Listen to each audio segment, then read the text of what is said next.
Hi everyone and welcome to today's webinar about modeling a pressurized water reactor in Flownex. We will briefly look at the setup of the component and the integration with a balance of plant for transient analysis. To introduce myself, I'm Bart Meyering, one of the simulation design engineers at Flownex, and I will be presenting this webinar today. Before I continue, I would like to explain the webinar interface and how to ask questions. You will see a question tab on your right hand side, and please feel free to type in a question at any point in the webinar and we will answer all of your questions at the end. For today's agenda, we will briefly look at pressurized water reactors, how it is modeled in Flownex, and showcase the system setup for a low ramp transient, then discuss the results thereof, and conclude. Pressurized water reactors is one of the most common reactors used for electricity generation. From the graph published by the International Atomic Energy Agency, it can be seen that the number of pressurized water reactors in operation is far greater than the other listed reactors. Let's take time to discuss how to model it in Flownex. Flownex is an engineering tool that can be used by engineers in the design and analysis of thermal fluid systems. It uses a one-dimensional approach in solving the conservation equations for mass, momentum, and energy on component level. Flownex has a dedicated pressurized water reactor component with a geometry chart to make it easy to define common PWR fuel assemblies and reactor layouts. From the defined geometry, the component builds a detailed flow and heat transfer model of the whole reactor. A point kinetic neutronics and decay heat generation model is used to calculate the power generation within the generated reactor as a result of feedback reactivity and decay. The component allows for easy connection with larger systems, making it easy to integrate with balance of plants for design and analysis. In Flownex, the pressurized water reactor component can be found under the nuclear section in the component library. The component can be dragged onto the drawing canvas and easily connected to a bigger system. The reactor geometry chart, where the layout and reactor properties are specified, can be found in the nuclear section under charts and lookup tables. Let's look at the required specifications to define a pressurized water reactor for modeling purposes. For the geometry chart specification, the configuration, material, and size of the different regions in the reactor, from the reactor vessel up to the fuel assembly, are required, along with the fuel assembly size and materials.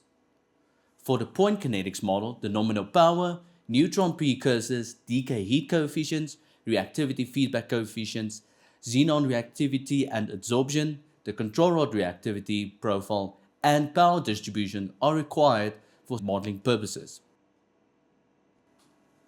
I'm going to focus on the geometry chart first. A simple pressurized water reactor will be used to demonstrate how to model one in Flownex. The picture on the left is a top cross-section view of a PWR, and the picture on the right is a cross-section of a PWR along its length. The reactor consists of a fuel assembly, a core barrel, an annular flow cavity, and a reactor vessel. The picture in the middle is the axisymmetric geometry chart setup of the reactor in Flownex. The zone type legend shows the available zones that can be allocated in the geometry chart editor. These zones are used to describe the different sections of the reactor.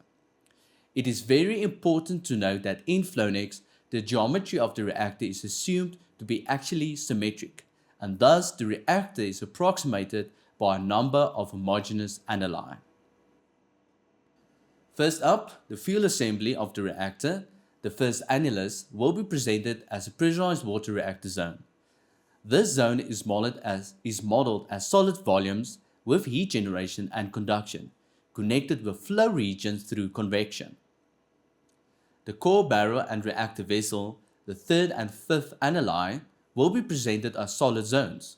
Solid zones are modeled with solid volumes with conduction to adjacent regions. The cavity between the core barrel and reactor vessel will be presented as an axial cavity zone. An axial cavity is modeled as a flow region with convection connected to adjacent solid zones. The spaces at the inlet and outlet of the reactor, along with the space at the bottom of the reactor, are modeled as single cavities. Single cavities are modeled as fluid volumes with convection connected to adjacent solid volumes. That covers the whole reactor layout. Due to time constraints, I'm not going to cover all of the zone's input parameters, but I want to take time to focus on the inputs for the field zone one by one. The rod pitch input parameter is the distance between two adjacent rods in a field assembly. The top left image is a representation of a unit cell of the field assembly that's scaled to model the whole field zone. The pitch is used to calculate the number of rods in the field region, and the flow area through the field zone is the zone top area minus the area of the rods. The fraction of control rods is used to calculate the number of rods from the total rods calculated from the previous parameter. A pressurized water reactor field pin consists of field pellets, cladding, and a gap between the field and cladding as seen in the top right. The field and clad increments determine how the field and cladding are divided into solid volumes as seen in the bottom left image. The rod diameter is the outside diameter of the cladding. The field diameter is the outside diameter of the field pellets. The gas gap width is the distance between the field pellet diameter and the cladding inside diameter. And all of these parameters are used to calculate the required flow and heat transfer areas. The next three input properties are used to specify the material the field rods are made up of. These can be existing materials from the Flownex master library or user-defined solid materials. The convection input properties section is used to specify the relevant convection heat transfer correlation to be used for modeling the heat transfer between the water and field rods. The same follows for the control rods and will not be discussed. Now that the geometry inputs for the field has been discussed, let's move over to the relevant input properties for the point kinetic neutronic model. The input parameters for the point kinetic model are specified in a chart found under the Charts and Lookup Tables library in Flownex. I will briefly discuss these input parameters.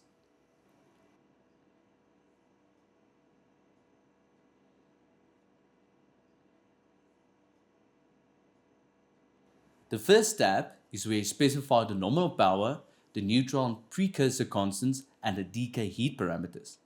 And all of these parameters are used to calculate the total power. In the reactivity feedback coefficients tab is where the feedback coefficients are specified for the field, moderator, and reflector. Note that no associated material is specified for the moderator because two-phase water is automatically assigned by Flownex. And with Flownex's advanced two-phase modeling capabilities, the change in density in the reactor is used to calculate the change in reactivity. These coefficients, along with the associated temperature and density, are used to calculate the total reactivity in the pressurized water reactor. Flownex also models the effect of xenon poisoning in the reactor as a whole, and the specification thereof looks as follows. The iodine and xenon decay constants and yield rates are specified in the xenon reactivity tab. Xenon's neutron flux against power is specified in the average neutron flux tab.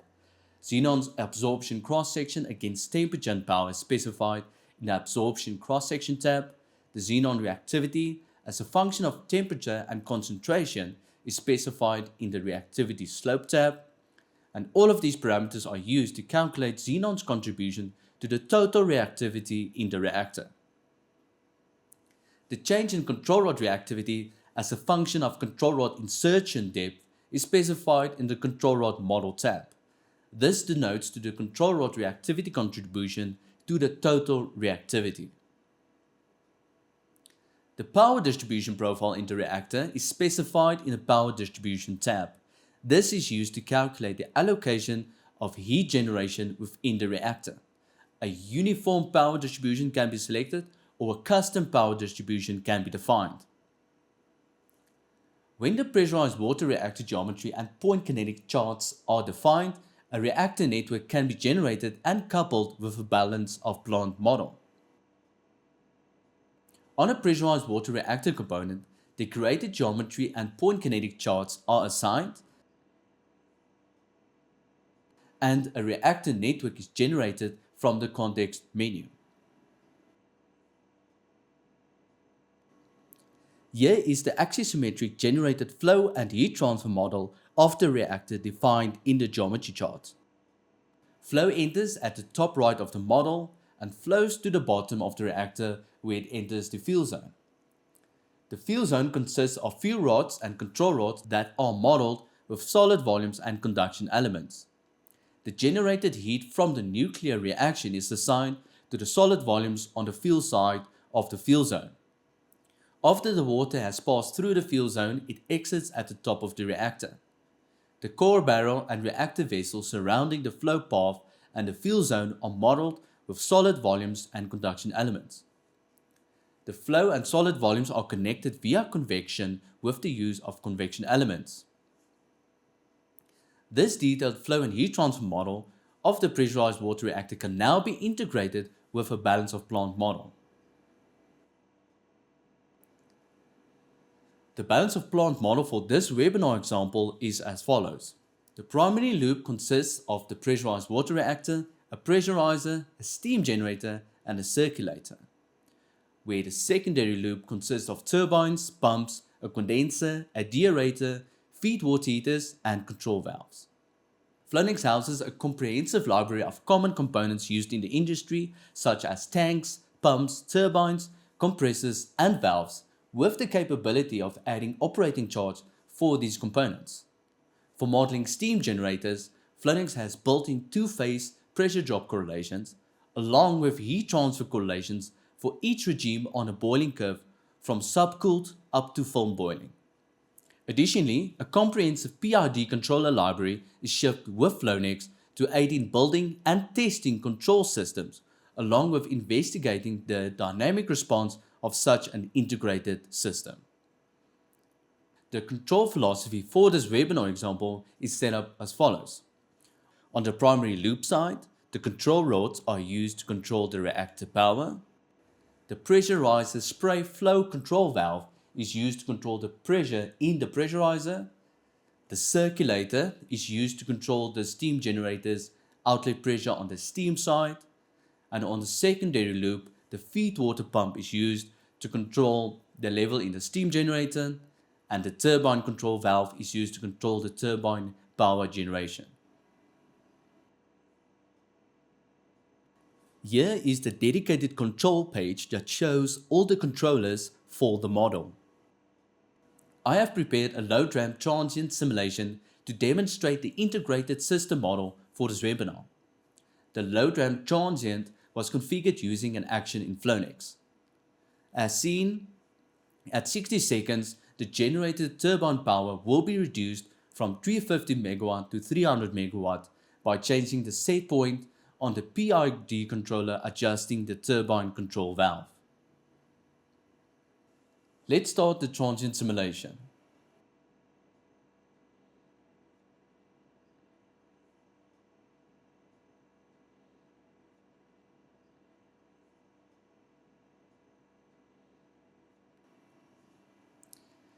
We can see that the power generation set point was reduced at 60 seconds, and looking at the turbine control valve opening, the red line, the valve was adjusted accordingly. The generated power, the blue line, reduced as expected. By closing the turbine control valve, the main steam pressure increased due to an increase in system resistance as seen from the blue line on the graph presented here. The PID controller reduced the speed of the coolant pump on the primary loop to reduce the steam pressure. The reactor water outlet temperature increased due to a higher reactor water inlet temperature caused by a reduction in mass flow through the steam generator on the primary side. Less mass flow through the steam generator leads to less heat transfer. The control rod's insertion depth was increased to control the outlet temperature to its set point.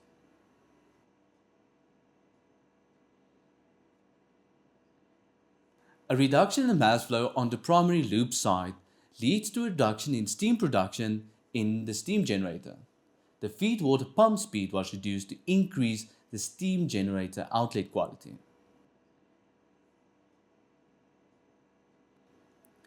Looking at the neutronic side, the fission power shows a dip after 60 seconds and stabilizing at the power level lower than the start of the simulation.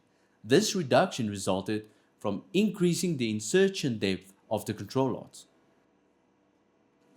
From the reactivity graph, we can see that the total reactivity shows a similar dip that is caused by the control rod reactivity, leading to a reduction in power. And lastly, the max fuel temperature shows a similar trend where a reduction in fuel temperature occurred due to a reduction in fission power.